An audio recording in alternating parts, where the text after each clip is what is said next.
Mathew Meets, a vlog with insight. Inside stories of Silent Valley with Professor V.K. Damodaran.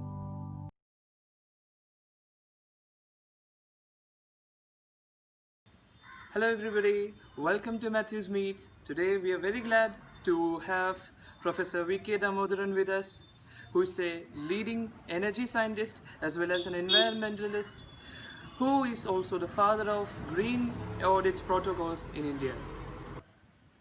Professor, nearly 40 years back, you was the leading figure of a social movement to conserve the Silent Valley in Kerala, which is now a national park. Your experiences in leading such a movement to conserve a tropical evergreen forest, which the common man may not support and understand as well. As an eminent energy engineer, how come you oppose a power plant?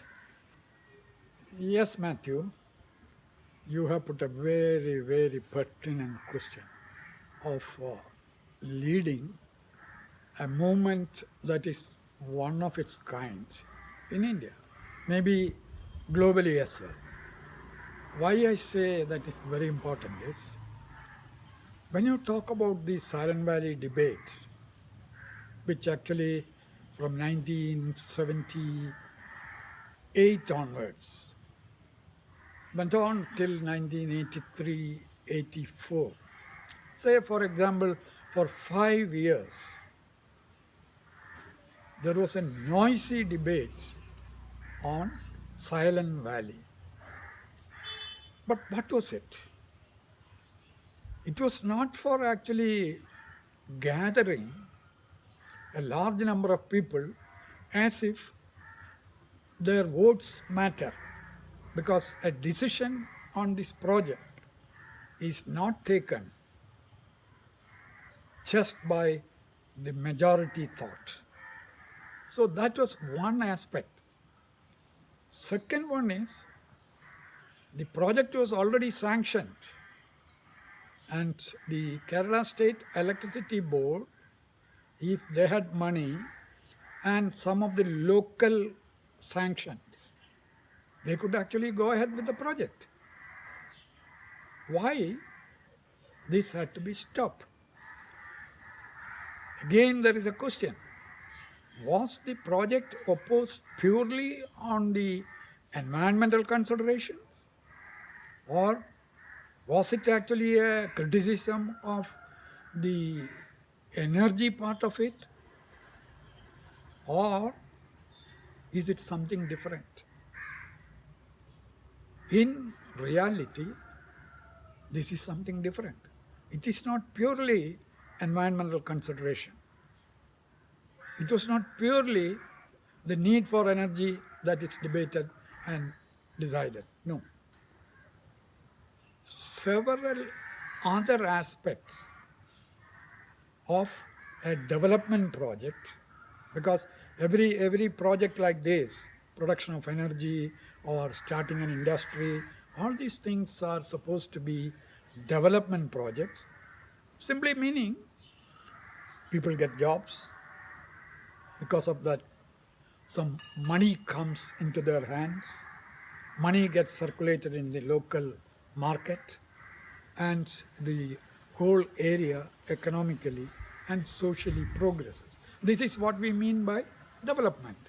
But here, when such a project came, KSSP had to object it for a number of reasons, which, as we have pointed out, general public wouldn't easily understand. They won't even appreciate its real significance, and therefore there is no question of their supporting or opposing it. They would definitely naturally oppose, because this is against what we call the development. That means possibility of getting some jobs locally, some income for the people, and probably better welfare for the local people. So that way, this is actually this agitation, or what you call the debate, is actually trying to delay that process of development. So, from that point of view, you are qualifying it as one of its kind is really meaningful. I think that is the real starting point of the discussion. Then you also were somewhat exclaiming how an energy engineer like me could oppose a construction of power plant. I should always be supportive of energy production. But I would say the question personally to me should have been slightly different. As an engineer opposing it is one thing about which we will come to later, we will clarify. Next, I would say that I belong to Malabar, North Malabar, and this project was actually advocated as a remedy for the economic backwardness as well as lack of energy supply in the Malabar area in particular and North Malabar in extremely special way. So that way I should have opposed from that ground alone my own place, even while I was a teacher of electrical engineering in the erstwhile regional engineering college Calicut. My home did not have electricity because I was staying in the college staff quarters. But my family did not have electricity, and when I go to my homes in the weekends, I had no electricity. So that should have been my first point to support the project. But on why, as an engineer, I opposed it, it will probably, when we discuss this issue more, we will come to later. So, Professor, let me interrupt just because could you really narrate your experience in leading such a project, which is the first of its kind, and in mobilizing such a great people to support you? As you said, that it is quite difficult to gather such public attention to support all these great relevant movements. Yes, my experience in this is because I was at that time the organization that led the whole Save Silent Valley movement. That is the KSSP or the Kerala Science Writers Forum. In Malayalam, it is Kerala Shastra Sahitya Parishad, KSSP.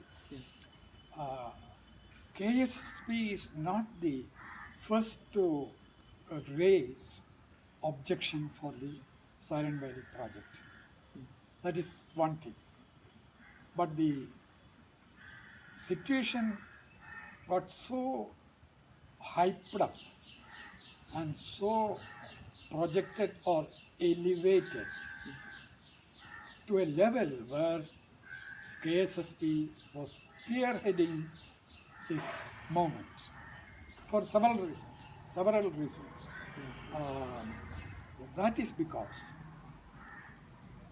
and my role in it, if you really want to say, is KSSP took it up as a point on which its members and its elected office bearers should seriously intervene.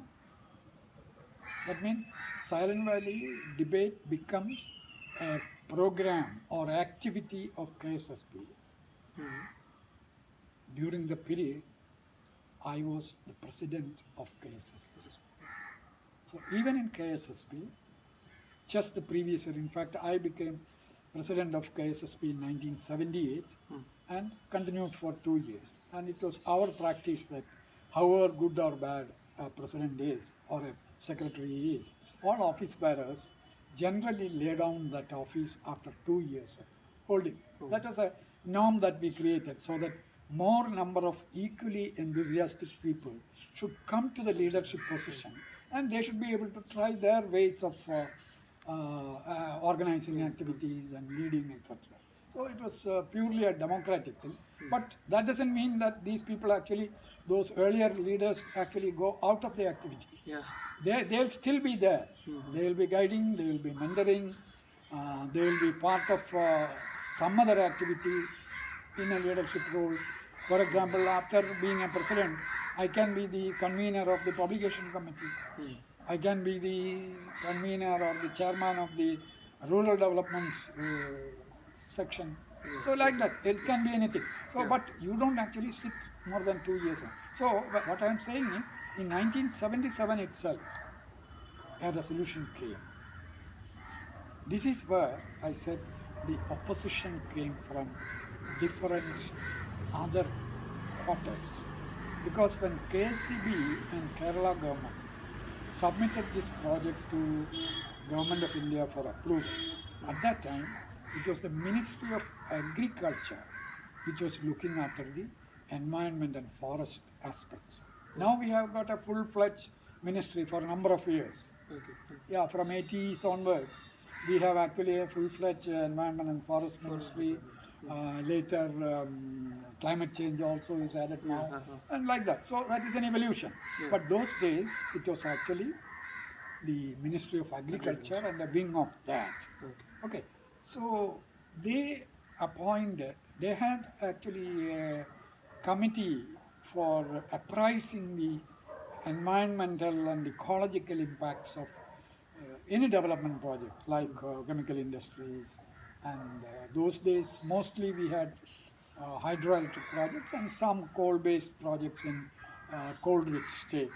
So such projects will be put to that committee. In fact, if I remember correct, at that time there were 19 members in that committee. So this committee, what they will do is, all the members will not be able to go to every project site or the project state. So they will always appoint a small task force of 5 members or 7 members, or even 3 members, to go to the site, meet all the project proponents and local people, government, and then try to find out whether there is any kind of environmental or ecological damage which would come. In 1977, eminent ornithologist, scientist, Dr. Salim Ali, he made his second visit to Thattekad bird sanctuary, which is actually contiguous to Silent Valley forest, or you can even say it is part of this region. Earlier he had actually come to Kerala and actually really appreciated the value of this forest and why migratory birds and others are coming to Thattekad. So, and he has actually traveled into rather many forests in the world, and definitely almost all in India. So he decided to come and visit this in 1977. When he came, many of his earlier disciples in ornithology or in biological sciences, they also joined Salim Ali and accompanied him to the site. And in that, what happened? There was an eminent activist of KSSP, then Professor M.K. Prasad, was a professor of botany in the Kerala government colleges. He was at that time in Maharajas College or Calicut Arts and Science College, I don't remember. But anyhow, he also accompanied among few other disciples of Salim Ali. And Salim Ali had the information from the Bombay Natural History Society, of which he is the leading figure. And another person in that society was Dr. Sahar Fatehpalli. Sahar Fatehpalli is again a great scientist and the chairman of the commission or the committee which I mentioned, a subcommittee under his leadership only visited Kerala. So through them, Salim Ali had actually come to know that Silent Valley forests are going to be cut for a hydroelectric project, which information Kerala people, even the scientists, did not have. We did not have. ASSP did not have. The botanists and other scientists who are in Kerala, they also did not know about it. But Salim Ali knew it. So to those accompanying, he knew Prasad is part of the People's Science Movement. So he just threw a question. What, Prasad? You say you are all leading a People's Science Movement. If you cannot stop this destruction of this precious forest, then what People's Science Movement? He just asked. Prasad got terribly, he actually worked up. He was really worried. Oh, that is right. But that is the first time he is coming to know that the forests it is almost imminent to be destroyed. So he brought this to the attention of other members of Kerala Shastra Sahitya Parishad, and each one of them, including myself, studied this project in various aspects.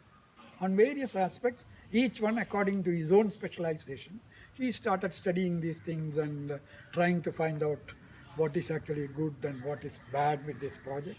So that was a very loose one. And some of us also wrote certain articles because we were not convinced of certain aspects. For example, in 1978, October,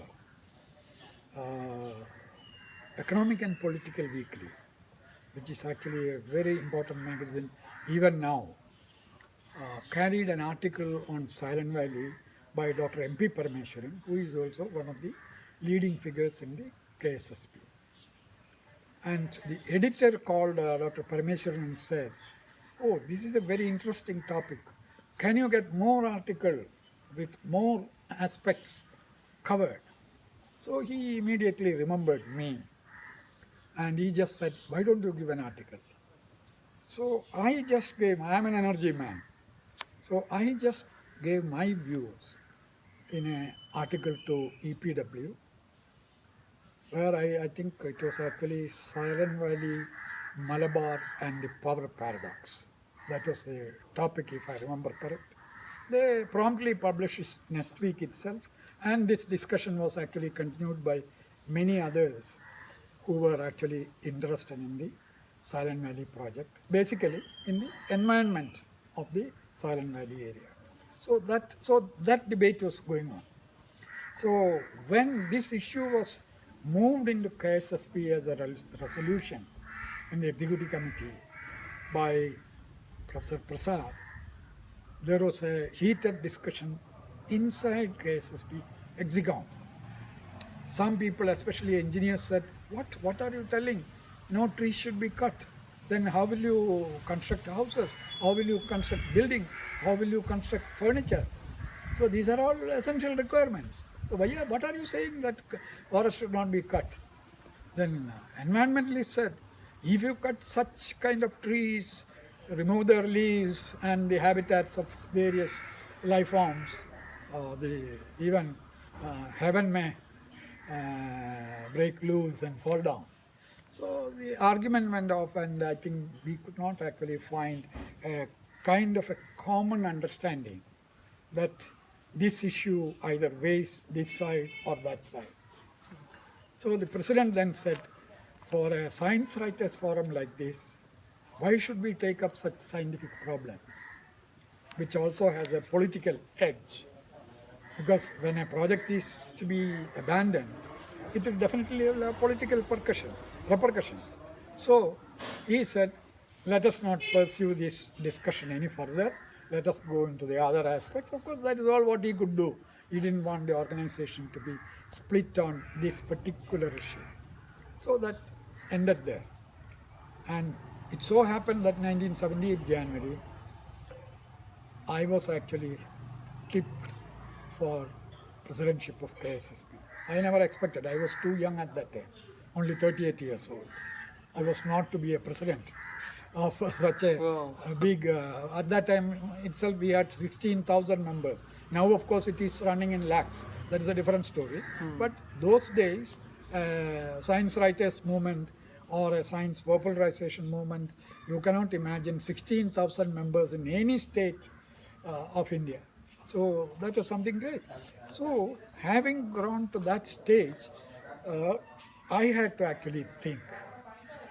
I somehow, even though I am an engineer, even though I hail from North Malabar, I knew that the benefits that will come to the North Malabar people and to me and my family is only a small portion of the whole problem or the whole development that it would bring. There are other things to be seriously looked at. So that is how I, not also that, when I was in the engineering college, even in the early 70s, I was influenced by a number of American scientists. One is actually an architect called Buckminster Fuller. He is actually known to be the inventor of the geodesic dome. It is actually a very special one for its properties. It is something like a globe you make with a small hole at the top and a hole at the bottom. So inside such a structure, you will have the temperature moderated very comfortably without any air conditioners, any fans or anything. The shape actually helps the whole thing. So that is, and he made a statement at that time that you can do more with less. Similarly, in America, there was a gentleman, a scientist called Amory Lovins. He introduced a term called negawatt. We have learned about watt being the unit of power. You also would have studied yeah. volt multiplied by current I. That gives you power. Okay, and then power is measured in watts. And when it is 1,000 watts, it is called kilowatts. And then when it is 1,000 kilowatts, it is megawatt. And this man is talking about negawatt. So everybody asks, what is this negawatt? I also was very curious. And his idea was that if through energy conservation, you can actually save some energy, that amount saved is actually the negawatt. For example, if you change an electric bulb and in those days put up a CFL, it needs only 15% of the energy required. Okay, You are saving 85%. Fine. So the negawatt of CFL is 85%. 85, or 85 watts in a 100 watts bulb. So that also influenced. So I see there are technologies that will actually use less power to achieve the same amount of work. Then we should. So from this only the energy conservation movements came all over the world.